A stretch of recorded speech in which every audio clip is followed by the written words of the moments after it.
నవీపేట మండలం నాలేశ్వర గ్రామంలో మహాశివరాత్రి వేడుకలు ఘనంగా జరిగాయి. శివరాత్రి మరుసటి రోజు సోమవారం మహా అన్నప్రసాద కార్యక్రమాన్ని నిర్వహించారు. 20,000కు పైగా భక్తులు హాజరై ప్రసాదాన్ని స్వీకరించారు. నవీపేట మండలం నాలేశ్వర్ గ్రామంలో మహాశివరాత్రి వేడుకలు రెండవ రోజు ఘనంగా నిర్వహించారు. రాత్రంతా జాగారం చేసిన భక్తులు ఉదయాన్నే రాజరాజేశ్వరుని దర్శించుకొని ప్రత్యేక పూజలు నిర్వహించారు. గ్రామాభివృద్ధి కమిటీ ఆధ్వర్యంలో ఏర్పాటు చేసిన మహా అన్నదాన కార్యక్రమంలో పాల్గొని భక్తులు అన్నప్రసాదాలు స్వీకరించారు. అనంతరం శివాలయం ప్రాంగణంలో ఏర్పాటు చేసిన సాంస్కృతిక కార్యక్రమాలను, పిల్లల నృత్యాలను తిలకించారు. అతి పురాతన రాజరాజేశ్వర ఆలయం కావటంతో శివరాత్రి మరుసటి రోజు 20,000కు పైగా భక్తులు రాజరాజేశ్వరుని దర్శించుకున్నారు. మరోవైపు భక్తులకు ఎలాంటి ఇబ్బంది కలగకుండా వైద్య సిబ్బంది అత్యవసర మందులను, ఆశా వర్కర్లను అందుబాటులో ఉంచింది.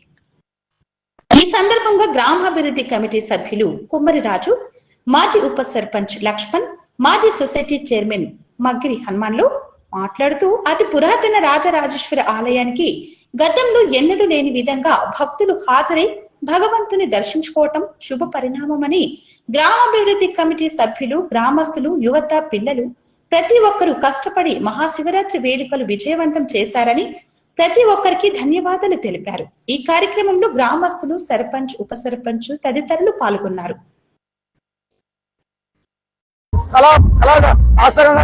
ఆధ్వర్యంలో కళాగా బృందం కూడా ఏర్పాటు చేయడం జరిగింది. అన్నదాత కార్యక్రమంలో కూడా పెద్ద భక్తులు పాల్గొనడం జరిగింది.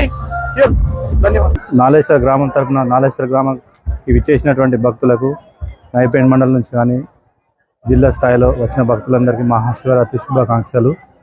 మరి ఇక్కడ విశేషం ఏంటంటే ప్రతి సంవత్సరం లాగే గ్రామ అభివృద్ధి కమిటీ నిర్వహించడం జరుగుతుంది. దాంట్లో భాగంగా సర్పంచ్, ఉప సర్పంచ్ అందరూ, యువకులు, వీళ్ళందరి సహకారంతో చాలా గ్రాండ్గా సక్సెస్ఫుల్గా చేస్తారు. అన్ని సాంస్కృతిక కార్యక్రమాలు. నిన్న అదేవిధంగా రాత్రి అఘోరాలను కూడా ఢిల్లీ నుంచి తీసుకురావడం జరిగింది. ఇంకా చాలా పోయినసారి కంటే ఇంకా చాలా అభివృద్ధి జరిగింది. ఎక్కడికి ముందు అంచెలంచెలుగా అభివృద్ధి చెందుతూనే ఉంది మా రాజరాజేశ్వర టెంపుల్. ఇంకా ఇక్కడ నిన్నటి ఒక 20,000 వరకు భక్తులు దర్శనం చేసుకున్నారు. ఈరోజు కూడా అన్నదాన కార్యక్రమంలో 15,000 నుంచి 20,000 వరకు రావడం జరిగింది జనాభా. అయినా మా విలేజ్ అందరూ కష్టపడి, యువకులు కానీ, సర్పంచ్ కానీ, గ్రామాభివృద్ధి కమిటీ కానీ అందరూ ఇంకా వంటలు ఏ మాత్రం తక్కువ పడకుండా చూసుకొని, అందరూ ఇలాంటి భక్తులకు అసౌకర్యాలు కలగకుండా చూసుకుంటూ చాలా ముందుకెళ్తున్నారు. అలాగే అందరికీ మా గ్రామం తరపున శివ ఆశీస్సులు ఉండాలని నవీపేట మండల గ్రామ ప్రజలకు కానీ, జిల్లా స్థాయి ప్రజలందరికీ ఓం నమ శివాయ, రాజరాజేశ్వర స్వామిని వేడుకుంటూ ధన్యవాదాలు తెలుపుకుంటున్నాను. గోదావరి నది తీరాన 5 పంచరామాయలు వెలిసినాయి. ఒకటి బాతావర, ఒకటి బిల్వల, 3 నాలేశ్వరు, 4 బ్రహ్మేశ్వరు, 5 ఉమామహేశ్వరు. ఈ పంచరామాయణులు అప్పట్లో ఋషులు ఈ గోదావరి నది తీరాన తమ పూజ చేసుకోవడానికి సంధ్య వేళల్లో వాళ్ళు ఒక లింగాన్ని స్వయంగా సృష్టించుకొని ఆ లింగానికి పూజలు నిర్వహించేవారని ఆ పురాణ గాథలు చెప్తున్నాయి.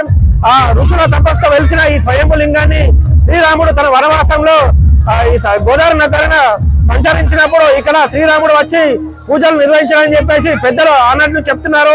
శ్రీరాముడు పూజలు నిర్వహించండి ఈ శివలింగానికి ఎలాగైతే కోడెదూడలు అని మొక్కులు తీర్చుకుంటారో, సేమ్ వేములవాడ మాదిరిగానే ఇక్కడ కూడా వేములవాడలో కూడా కోడెదూడలు అది మొక్కులు తీర్చుకుంటుంది.